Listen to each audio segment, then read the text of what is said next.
পৃথিবীর বুকে ছোট্ট একটি মুসলিম দেশ হচ্ছে মালদ্বীপ। শুনেছি মালদ্বীপে নাকি ইসলাম ছিল না, আগে সবাই বৌদ্ধ ধর্মের ছিল।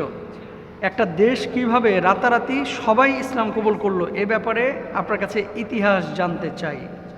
ভেরি ভেরি ইম্পর্ট্যান্ট একটা বিষয় যে মালদ্বীপে ইসলাম কিভাবে আসলো।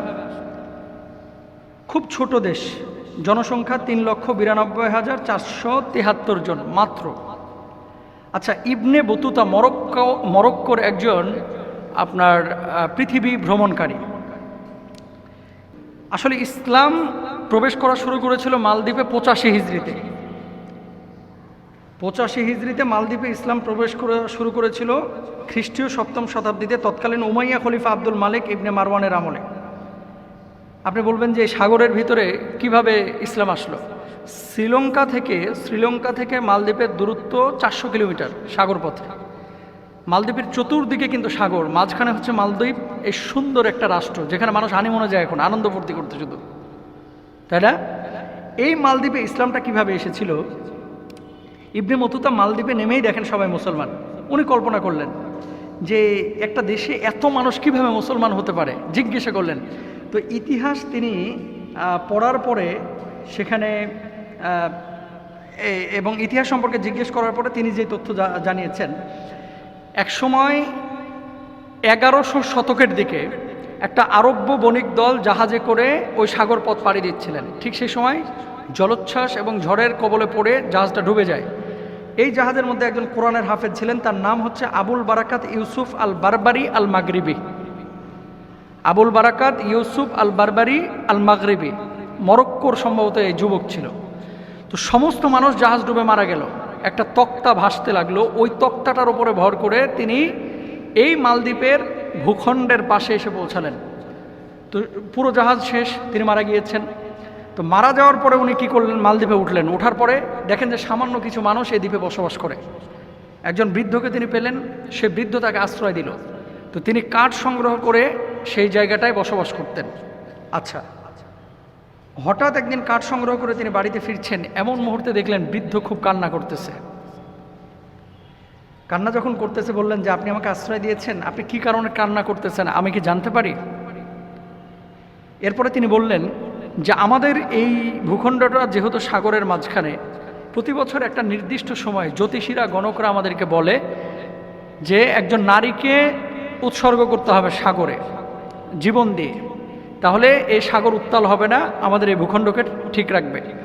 আপনি বলবেন এটা আবার কেমন কথা?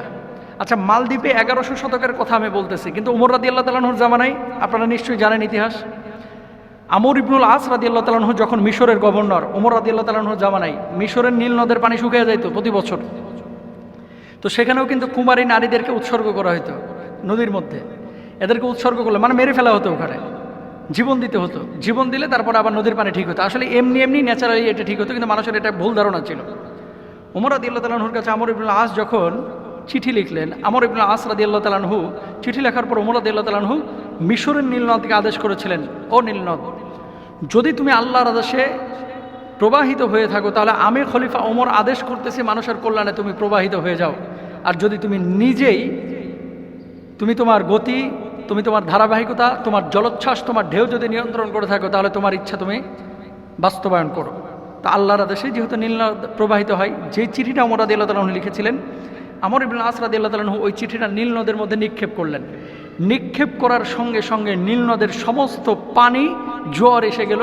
নীলনদ যেমন আগে পরিপূর্ণ পানিতে ছিল, ঠিক সেরকম পানিপূর্ণ হয়ে গেল নীলনদ। সুবহানাল্লাহ।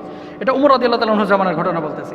তদ্রূপভাবে ইউসুফ বারাকাতি এই যুবক মুরব্বীকে বললেন, এই বৃদ্ধকে বললেন যে আপনার মেয়ের জন্য আপনি কাঁদতেছেন কেন? আজকে লটারিতে আমার মেয়ের নাম উঠেছে, 1 বছর পরে আমার এই মেয়েকে আজকে এই উৎসর্গ করতে হবে, রাত্রিবেলা সাগরের ধারে রেখে আসতে হবে এবং এখানে তাকে মেরে ফেলা হবে।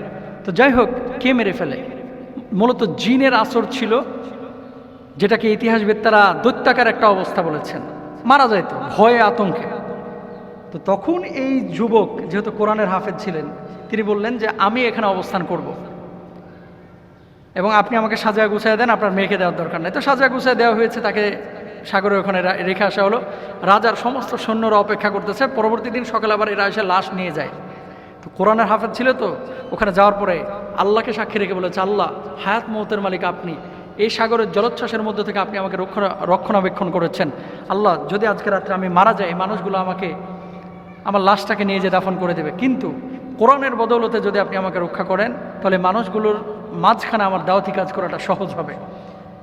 কোরআন তেলাওয়াত করলো সারা রাত, কোনো ভয় পাইল না। পরবর্তী রাত যে সকালবেলা এসে দেখে যে এই যুবক মারা যায়নি, সব অবাক হলেন, কি এমন পাওয়ার তুমি এখানে অ্যাপ্লাই করেছো যার কারণে তুমি নিহত হও নাই বা মারা যাও নাই?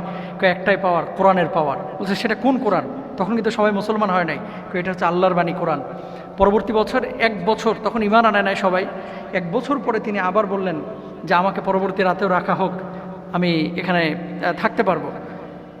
মানুষজন বলল যে আজকে যদি তুমি জীবিত হয়ে যাও তাহলে জানবো যে তোমার কোরআন সত্য। সত্যিকার অর্থে তিনি সেদিনও বেঁচে গেলেন কোরআনুল কারিমের বদৌলতে। রাজা তখন কে ছিল? রাজার নাম হচ্ছে শনু রাজা। শনু রাজা যখন তিনি বললেন যে পরবর্তী বছর তুমি যদি জীবিত থাকো তাহলে আমরা একসাথে সবাই ইসলাম কবুল করব, 1140 সালের ঘটনা বলতেছি কিন্তু।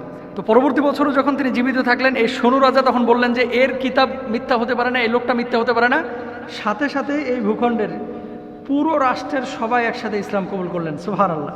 এই তখন থেকে মালদ্বীপে মূলত সমগ্র মালদ্বীপে ইসলাম ছড়িয়ে পড়লো এবং এই দেশটা মুসলিম দেশ হয়ে গেল। পৃথিবীতে যতগুলো দেশ আছে এই দেশটা গুরুত্বপূর্ণ একটা দেশ সৌন্দর্যের দিক থেকে, এবং এখানে মুসলিম না হলে নাগরিকত্ব পাওয়া যায় না। এটা কিন্তু বড় একটা বিষয়। আল্লাহ তাআলা এই যে ঘটনা, এখান থেকে আমরা কি শিখলাম, আল্লাহ আমাদেরকে কি শেখাচ্ছে? কোরআনের পাওয়ার আছে, কোরআনের পাওয়ারে আল্লাহ তাআলা কোরআনটাকে যে মর্যাদা দিয়েছেন এর মাধ্যমে অনেক কিছুই সম্ভব। আল্লাহ বুঝদান করুন।